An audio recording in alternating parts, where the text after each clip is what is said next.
हरे कृष्णा दोस्तों, आइए आप सबका स्वागत है आपके ही अपने YouTube चैनल कलयुग के चमत्कार संतों की वाणी में। दोस्तों, सनातन धर्म में हर माह के शुक्ल पक्ष और कृष्ण पक्ष की एकादशी तिथि को भगवान विष्णु की पूजा आराधना का बड़ा महत्व है।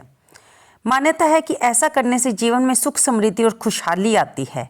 तो आज की ही वीडियो में हम जानेंगे कि मार्च मास में पड़ने वाली पहली एकादशी, जिसे कि विजया एकादशी कहा जाता है, जो कि कृष्ण पक्ष में आती है, इस दिन हमें क्या करना चाहिए, किसकी पूजा करनी चाहिए और इसमें पूजा का शुभ मुहूर्त क्या रहेगा और इस तिथि की शुभ आरंभ कितने बजे होगा।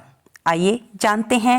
हिंदू पंचांग के अनुसार फागुन मास की कृष्ण पक्ष की एकादशी तिथि की शुरुआत 6 मार्च को सुबह 6:30 पर होगी और 7 मार्च को इसका समापन सुबह 4:13 पर होगा। इसलिए उदया तिथि के अनुसार ये व्रत 6 मार्च को यानी कि दिन बुधवार को रखा जाएगा। दोस्तों, इस दिन सुबह ब्रह्म मुहूर्त में उठकर नहाने के बाद स्वच्छ वस्त्र पहन लें और उसके बाद सूर्यदेव भगवान को जल अर्पित करें और अपने घर के मंदिर को साफ करके एक चौकी पर लाल या पीला कपड़ा बिछाकर भगवान विष्णु जी की प्रतिमा रखें, या फिर श्री राम जी की या श्री कृष्ण जी की, या फिर आपके पास अगर आपने लड्डू गोपाल जी की सेवा ली है तो उन्हें विराजित करें। उन्हें भी आप स्नान करवा कर चंदन का तिलक लगाकर स्वच्छ वस्त्र पहनाएं और उसके बाद सभी देवी देवताओं को नमस्कार करके भगवान विष्णु को फल फूल धूप दीप नैवेद्य अर्पित करें।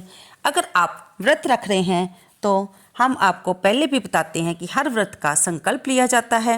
अपने नाम को बोलकर, अपने गोत्र को बोलकर और जिस स्थान पर आप रहते हैं उस स्थान का नाम लिया जाता है और इसके साथ ही जिस मनोकामना के लिए आप व्रत रख रहे हैं उसे भी भगवान के सामने बोला जाता है, प्रार्थना की जाती है और संकल्प लेते हुए अपने हाथ में थोड़ा सा जल लेकर उसमें थोड़ी सी दक्षिणा रख के, क्योंकि हम एकादशी में चावल का उपयोग नहीं करते इसलिए थोड़े से सफ़ेद तिल रख लें या एक फूल ही रख लें और अपना व्रत का संकल्प लें।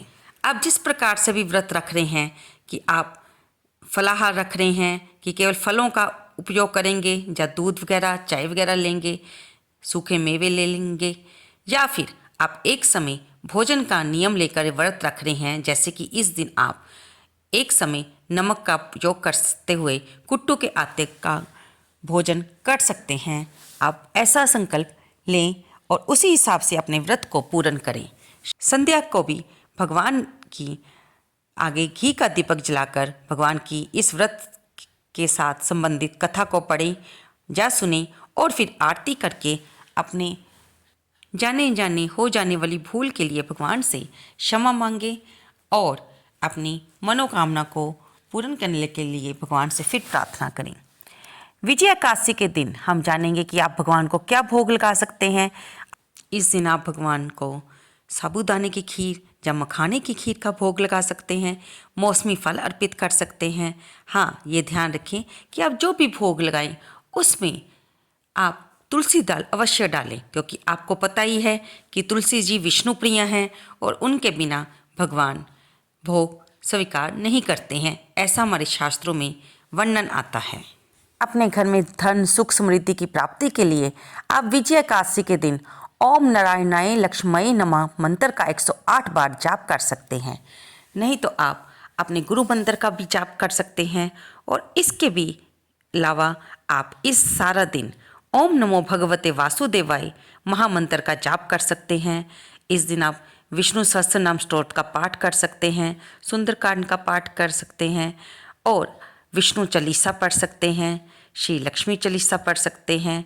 आप इस दिन जो भी पाठ करेंगे उसका आपको अनंत गुना फल मिलेगा, क्योंकि एकादशी का दिन अपने आप में एक पवित्र दिन होता है। इस दिन हम जो भी दान पूजा करते हैं उसका फल अनंत गुना होकर ही मिलता है।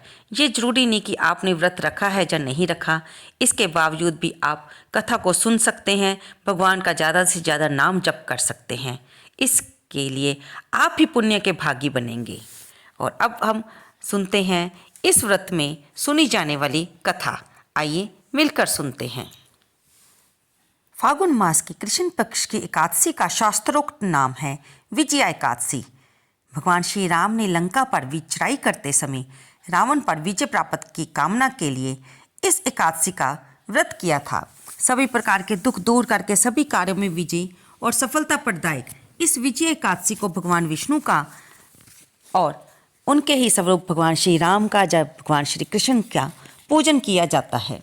विजया एकादशी की कथा सुनने के बाद धर्मराज युधिष्ठिर ने भगवान कृष्ण से प्रार्थना की, हे वासुदेव, फागुन मास के कृष्ण पक्ष की एकादशी का क्या नाम है?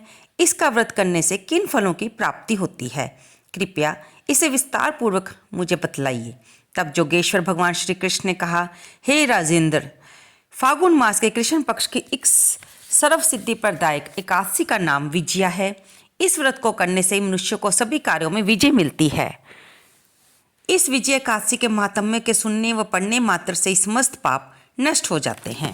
एक प्राचीन कथा सुनाते हुए भगवान श्री कृष्ण ने आगे कहा कि एक समय देव ऋषि नारद ने ब्रह्मा जी से यही प्रश्न किया था।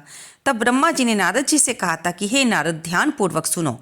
इस विजय एकादशी का व्रत नए पुराने और गत जन्मों के पापों का हरण करके प्रत्येक क्षेत्र में व्रत धारक को विजय दिलाता है।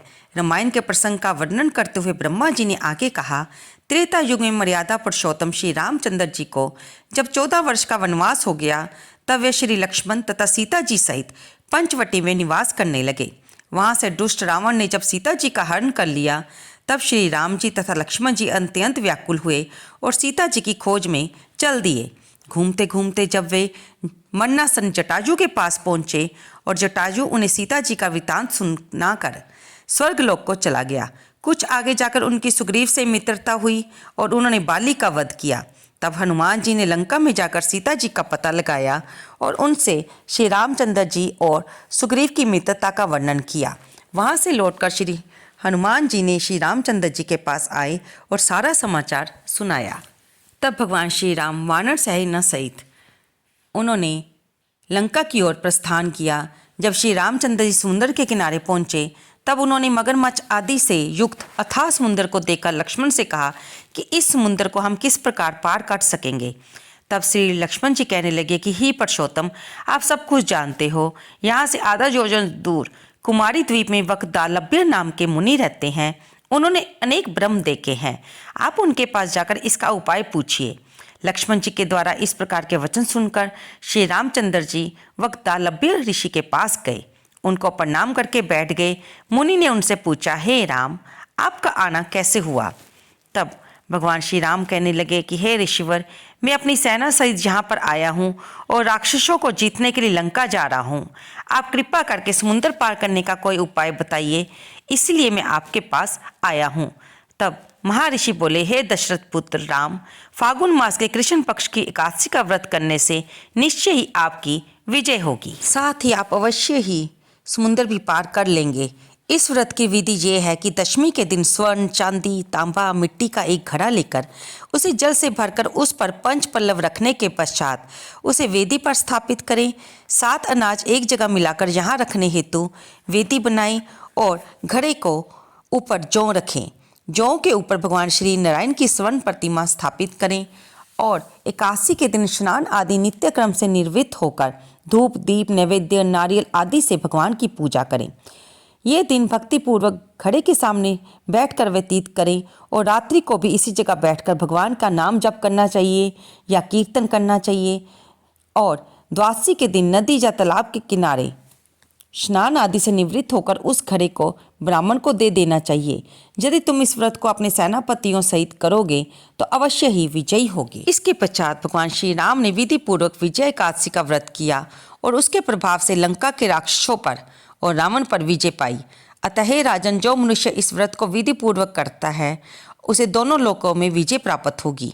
अंत में ब्रह्मा जी ने नारद जी से पूछा, हे पुत्र, इस व्रत को करने वाला तो सभी जगह विजय पाता ही है, बल्कि इस व्रत के महात्म्य को पढ़ना और सुनने वाला भी वाजपेयी यज्ञ का फल प्राप्त करता है।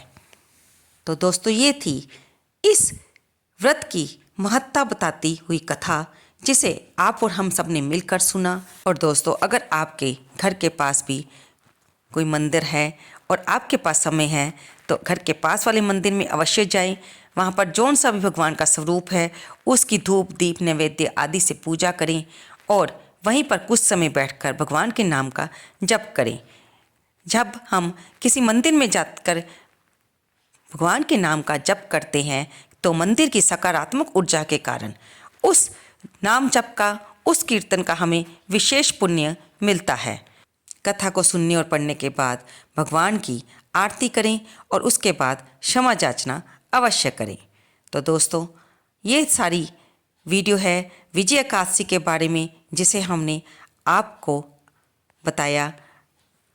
आपको ये वीडियो कैसी लगी? अगर ज़रा सी भी अच्छी लगी हो तो इसे लाइक अवश्य कर दें। अपने मित्रों के साथ और रिश्तेदारों के साथ इस वीडियो को अवश्य शेयर करें। धन्यवाद दोस्तों।